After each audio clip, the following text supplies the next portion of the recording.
Hi guys, it's me, Rosel Fishing, and welcome back to my channel. For today's video, tayo po ay lumaot ng ating lambat na tree-fly nito, yung ating panghipon. So come on guys, samahan nyo kami. Let's go!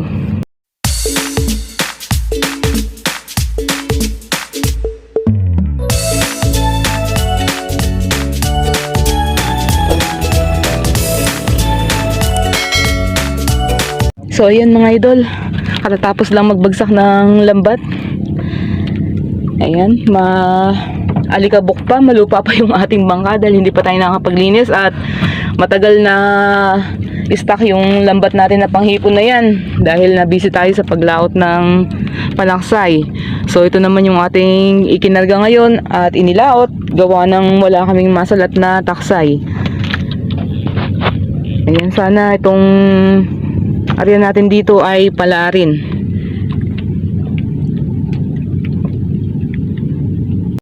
Bali, nandito po kami sa kabila ng Corridor Island. Ayan. So, nanakbo kami dito ng mahigit 1 oras papunta rito.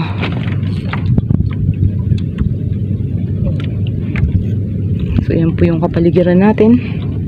At kalmada lang si Haring Dagat. Sana hanggang sa matapos tayo ay ganyan lang siya kakalma. Sa likuran ko naman ay busy si Oshino sa kanyang fishing rod. So susubok daw siya, baka daw meron siyang anong tawag dun, Han? Yun! Yung kasama namin. Baka meron daw siya malinlang na isda din sa kanyang fishing lure. Ito, lalim pala dito. So yan mga idol, time check, it's now 11:30 in the evening. At nananak po kami ngayon papunta sa bayan. Yan, bayan ng Maribeles dito sa amin sa Bataan. At meron pa kami mga mahigit 2 panyo na tatanggalan. Ayan, may mga tinga pang mga hipon yan. Yung hipon natin. So mga mahigit 2 panyo pa yan. Pagdating doon ay magtatanggal muna tayo sa may gilid. Dahil ang bukas ng konsignasyon ay mga alas 5 pa yata.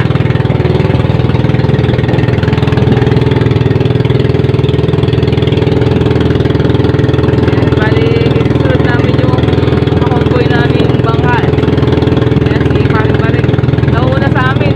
Sinusundan namin siya.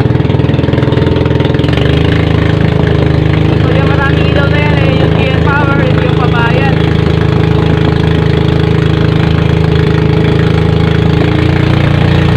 Alright, eto, nandito na tayo sa bayan ng Maribeles. At nakapondo na kami ni Oshino. Magtatanggal tayo ngayon itong ating mga tinga dito sa ating lambat. Kaya limasag. Ayan. 450 ba? Puta na yung kalating pa ng bursa naman. Bali, ito sila Paring Barik, yung kasama natin, kasabay natin. Ayan, magtatanggal muna kami mga idol. So, busy-busy rin nagtatanggal yung mga kasama natin. Ayan, nasa gilid sila. Sila nakapara sila. Pero tayo wala na tayong magpupwestuhan dyan. Kaya ito, nagpondo na lang kami dalawa nila Paring Barik. Paring Barik. Ayan. So, ito na mga idol. Si Oshino ay nasa konsignasyon na sa mga oras na to. Time check, it's now 5:01 in the morning at naghihintay tayo ngayon dito.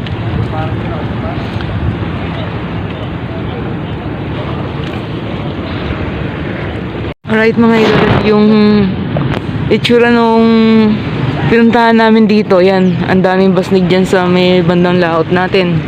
At dito naman ay mga kasama natin yan. Ayan, naghihintay din sila ng mga nagbenta.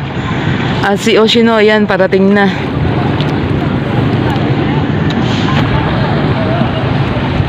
Ayan na siya.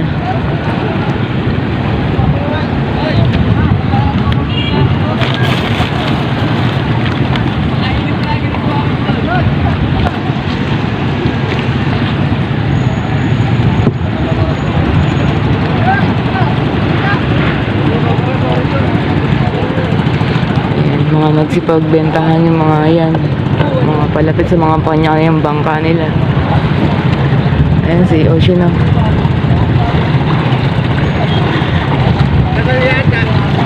Nakakaiyak. Ayop na yan. Bakit? Kalahati yung binagsak. Ayo! Patay. Tagal pa bago mabili. Dagsa. Ayo. Benta tayo, 1-4. Ano ba yan? Benta kami, 1-4. Dahil pa sila rab yan? Oo. Kasi sinabi mo na ano, grabe naman. Ay, nakakadala naman. Sige, sige. Ayun na, nabangan ka na dun. Ito mga idol, oh. Grabe. Ba't wala resibo?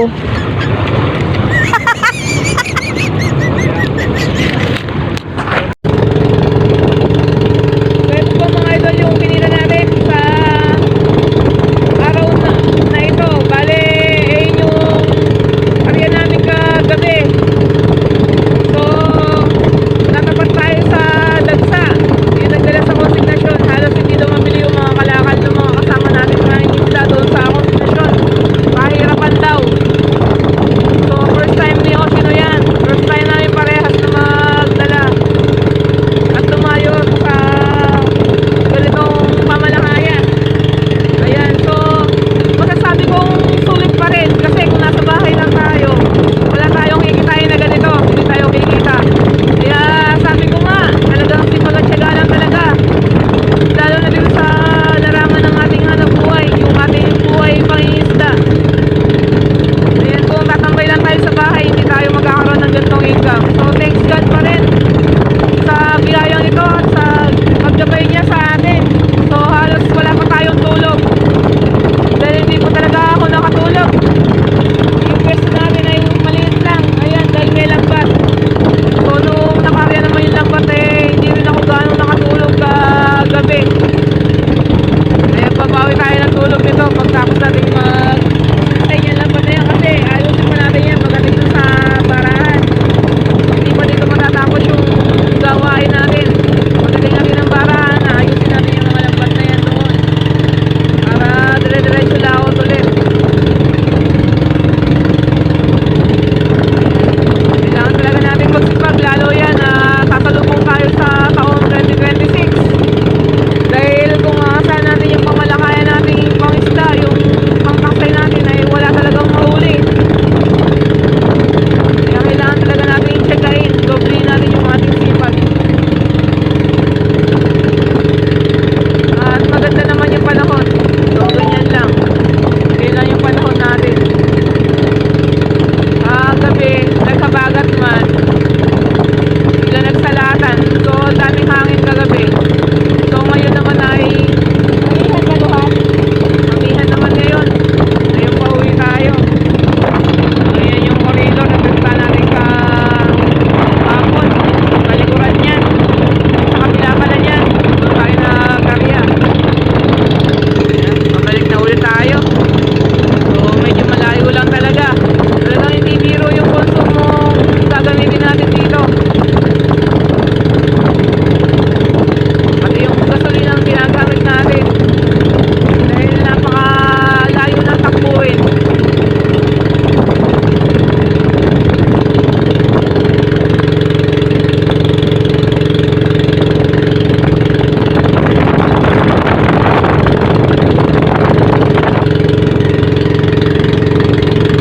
So, nakaka-relax naman. Nakikita mo yung view sa mga dinadaanan mo, saka yung labit ng simoy ng hangin. So, ang ganda dyan, no?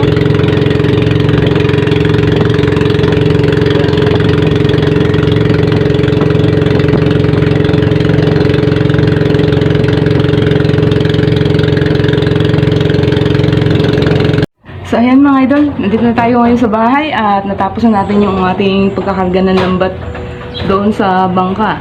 Ayan, time check, it's now 9:09 in the morning.